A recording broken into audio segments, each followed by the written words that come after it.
नमस्कार, मैं विद्या वर्मा, न्यूज सच की खोज।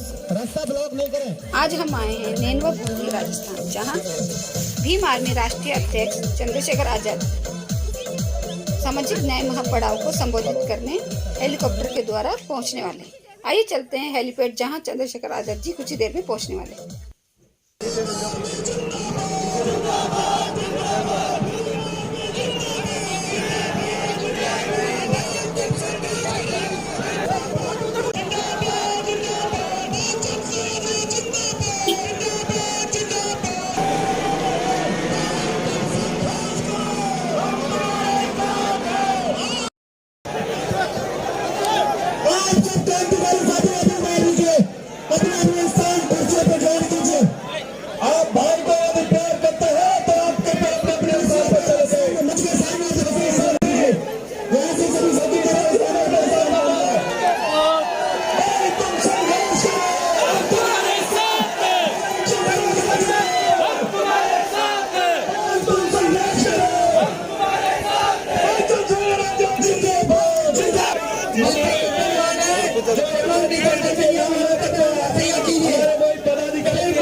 आप ये बताओ, क्या किसी को अधिकार है मेरी माँ बहनों के मान सम्मान से खेलने का? बताओ। इन सरकारों में अन्याय हो रहा है और इनके लिए कोई बड़ी बात नहीं है। मुख्यमंत्री कहते कोई बड़ी बात नहीं है, मुख्यमंत्री सही कहते, उनके लिए कोई बड़ी बात नहीं है। लेकिन जिन्होंने अपनी माँ बहनों में देवियां देखी हो, जिन्होंने अपने बुजुर्गों में, अपने भाइयों में अपना भगवान देखा, उनको तो तकलीफ होनी लाजमी। मेरा सीना छल लिए कोटो संभाग के मेरे साथियों, मैं जिम्मेदारी आपको देने के लिए आया हूं कि आजाद भारत है, हमें अधिकार है। हम इस देश में गुलामी का जीवन जीने के लिए पैदा नहीं हुए मेरे साथियों। हमें गुलामी की बेड़ियां काटनी पड़ेगी। सम्मानित साथियों, जब हम वोट के जरिए दूसरों की सरकार बना सकते हैं, तो अपनी उस वोट का उपयोग करके अपनी सरकार क्यों नहीं बना सकते राजस्थान में? आप मुझे बताओ, ऐसी क्या बात है जो दूसरों में आरोप में नहीं है? सही बात। आप भी मेहनत करते हो और आप सबसे ज्यादा मेहनत करते हो, मेहनत करके रोटी खाते हो, फिर आपका खून क्यों नहीं उबाल मारता? क्यों आपके खून में वो ताकत पैदा करने के लिए, ताकत हुकूमत करने के लिए बढ़ाई, या खून में वो उबाल पैदा नहीं हो रहा? मुझे इस बात का दुख है। मैं भी गया था मध्य प्रदेश और मैंने अपील की थी मध्य प्रदेश के साथियों से कि मुख्यमंत्री ने मुझे 12 घंटे बंद रखा जब मैं अपने पिछड़े वर्ग के भाइयों के आरक्षण में घोटाला वो लड़ाई लड़ने के लिए आया। अगर मेरे स्वाभिमान, सम्मान और अपने भाई की इज्जत की रक्षा करना चाहते तो आना 12 फरवरी को, और ऐसा जन सैलाब निकल के आया शोषितों का कि मुख्यमंत्री को पसीने छूट गए। ये पसीने जब आपके संभाग की पहली रैली और भविष्य में जब आपकी ये रैली जयपुर जाएगी, मैं पूरे वादे से कहता हूं कि राजस्थान का खून कमजोर नहीं है। राजस्थान तो वो धरती है जिस धरती के संघर्ष की कहानी पूरी दुनिया में लिखी जाती है। राजस्थान तो वो धरती है जो रेतीली बंजर भूमि से जो है अनाज पैदा करके अपना पेट भरती है। ये हमारे संभागों की पहली रैली है। इसके बाद माननीय प्रभारी जी और अध्यक्ष जी और तमाम टीम के नेतृत्व में अन्य जगह भी जो है रैलियां होंगी।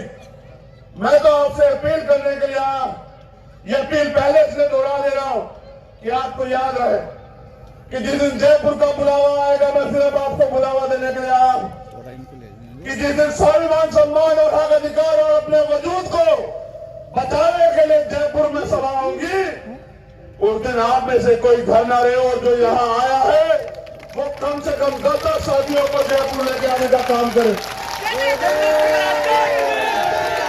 उसको अपनी जान जो है कुर्बान करके कीमत चुकानी पड़ी। आपको इंदर मेघवाल याद होगा, जिसको मटकी से पानी पीने पे अपनी जान देकर जो है कीमत चुकानी पड़ी। आपको ओम प्रकाश रैगर याद होगा कि न्याय न मिलने पे उस मेरे छोटे भाई ने जो है अपनी जान कुर्बान कर दी, सुसाइड किया और मुझे एक पत्र लिख के कहा कि भाई मेरा अंतिम संस्कार आप आके करना।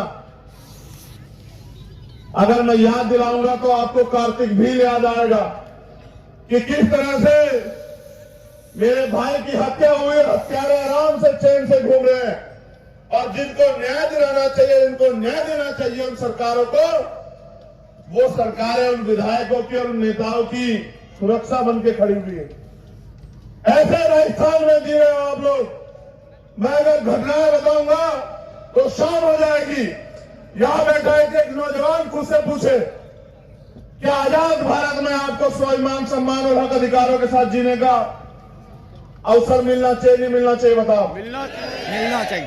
क्या आप जब मेहनत मजदूरी करते हो और बाबा साहब अम्बेडकर ने राज व्यवस्था करने के लिए आपको वोट का अधिकार दिया, तो फिर आपकी जवानी, आपका संघर्ष अंगड़ाई क्यों नहीं ले रहा? याद करो इतिहास। पहले राजे महाराज आए तलवार भालों से, घोड़े हाथियों पे, ऊंट पे बैठ के युद्ध होते थे, गाड़े जाती थी, तब जाकर राज व्यवस्था परिवर्तित होती थी। आज आप यहाँ जमीन पे बैठे हो, गर्मी में बैठे हो, मोटरसाइकिल, साइकिल से, बस से अपनी गाड़ी लेके, अपने खून पसीने कमाई लेके चुका के यहां पहुंचे हो। क्या आपकी ये मेहनत राजस्थान में बेकार हो जाएगी क्या? जिन सरकारों के भरोसे 2 अप्रैल का आंदोलन हुआ, क्या इस निकम्मी सरकार ने आपके मुकदमे वापस लिए? आपने दूसरी सरकार को बदलने के लिए इनकी सरकार बनाई, और इनकी सरकार ने क्या किया? आप मुझसे प्यार करते हो, आप भीम आर्मी से प्यार करते हो, अपने समाज से प्यार करते हो, तो मेरे साथ ये किया है सरकार ने कि जब मैं सीएचए के भाई की लड़ाई लड़ने के लिए आया, भाइयों बहनों की, तो 4 दिन यहां की सरकार ने मुझे जेल में डालकर रखा।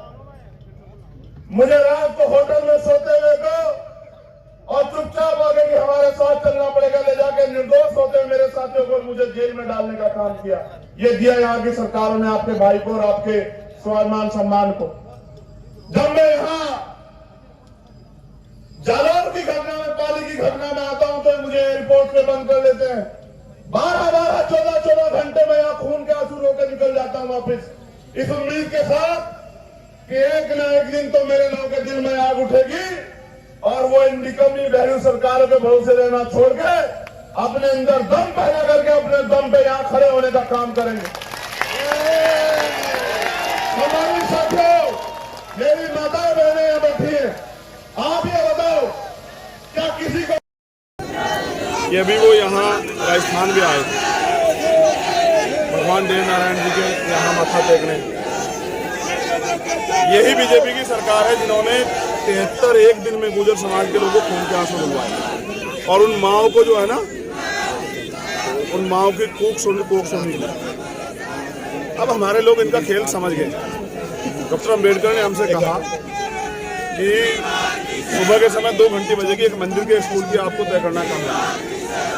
तो पूजा अर्चना करवाने के बाद ये बताएं कि वो तो दलितों के पैर भी उन्होंने धोए थे, लेकिन दलितों की जो खाल उतारी जा रही है उत्तर प्रदेश में, उस पर उनका क्या जवाब? प्रधानमंत्री ने कहा मुझे मत मारो, मेरे दलित भाइयों को मारो, मुझे मार लो। लेकिन उन्हीं की सरकार में जिस तरह से आरक्षण खत्म हो रहा है, SC/ST एक्ट के खिलाफ मध्य प्रदेश में बड़ी सभाएं होती हैं, इन वर्गों को गाली दी जाती है, इनकी बहन बेटियां सेफ नहीं है इन वर्गों की, तो उनके लिए क्या उनके पास एजेंडा ये बताएं। तो जनता बेवकूफ नहीं रही, अब इनकी धर्म की उसमें नहीं आने वाली। अब जनता अपने अधिकारों की लड़ाई लगी। 2024 में हमारी वोट ठगने के लिए ये इंतजाम किया जा रहा है। हमारे लोग समझदार हैं, सबक जारी रहेगा जब तक जीवन में मेरा संघर्ष जारी रहेगा। RSS की जिस तरह की बयानबाजी आ रही है, उनके RSS के मोहन भागवत के बारे में आप क्या कहना चाहते हैं? मोहन भागवत जी इस समय उनकी सरकार है, उनको चाहिए कि वो जाति व्यवस्था खत्म कराने में मदद कराएं। वो लोगों को भटकाने जैसे इस तरह के भ्रम की स्थिति मत पैदा करें, ये उनका षड्यंत्र है। इनमें वो हमें चाहते हैं कि हम लोग इनमें गुमराह रहे हैं, और जो सरकारी संपत्ति को बेच के वो अडानी अंबानी को ताकतवर कर रही है उनकी सरकार, वो इनसे ध्यान हटाएं। आज अडानी पे जो हिंडनबर्ग की रिपोर्ट आई है, उसके बाद वो इस तरह की बातें करके लोगों को उलझाना चाहते हैं। हमारे लोग उलझेंगे नहीं। हमारे लोग समझदार हो गए, उनको पता सब अपने पूंजीपति मित्र को बचाने के लिए किया जा रहा है। सर, कांग्रेस का ये बताना चलते हैं तो उनका ये होता है कि ये बीजेपी का थर्ड पर्सन होता है जो मतलब इस तरह से हमारे नुकसान करता है। बीजेपी क्यों उनके बंधुआ मजदूर है उनके राजस्थान के लोग क्या उनका कहना है सर इस तरह। उनके आप उनके एजेंट हो गए नहीं वो उनका उनकी बात आप क्यों कर रहे हो छोड़ो चलिए भाई आगे सर एक गिलास दे दो सर। ये बताओ हमारे नारे लगा रहे हो खुश इससे रोजगार मिल जाएगा क्या? इससे मुफ्त पढ़ाई हो जाएगी क्या? इससे जमीन मिल जाएगी क्या? इससे स्वाभिमान सम्मान का जीवन मिल जाएगा क्या? अन्याय अत्याचार होने बंद हो जाएंगे क्या? किस चीज से होंगे? सरकार बदलने से ही होंगे जब आपकी बनेगी तब होंगे समझ रहे हो? अपनी सरकार ये है करना क्या है? सरकार बनाना इतना छोटा काम थोड़ा ही है।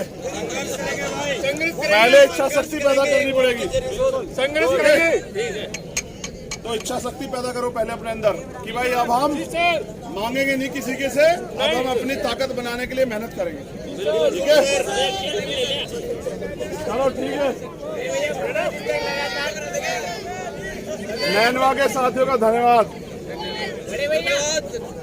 इस कार्यक्रम को करने के लिए लगातार 15 दिन तक दिन रात मेहनत की है। क्या नाम है तुम्हारा? नितेश मेघवाल। नितेश हाँ सर। चलो ठीक। सर जयपुर में भी मिलेंगे अब जयपुर में बड़े भैया जयपुर में भी आना है ताकत से। ये तुम लोग जयपुर आओगे नहीं आओगे बताओ?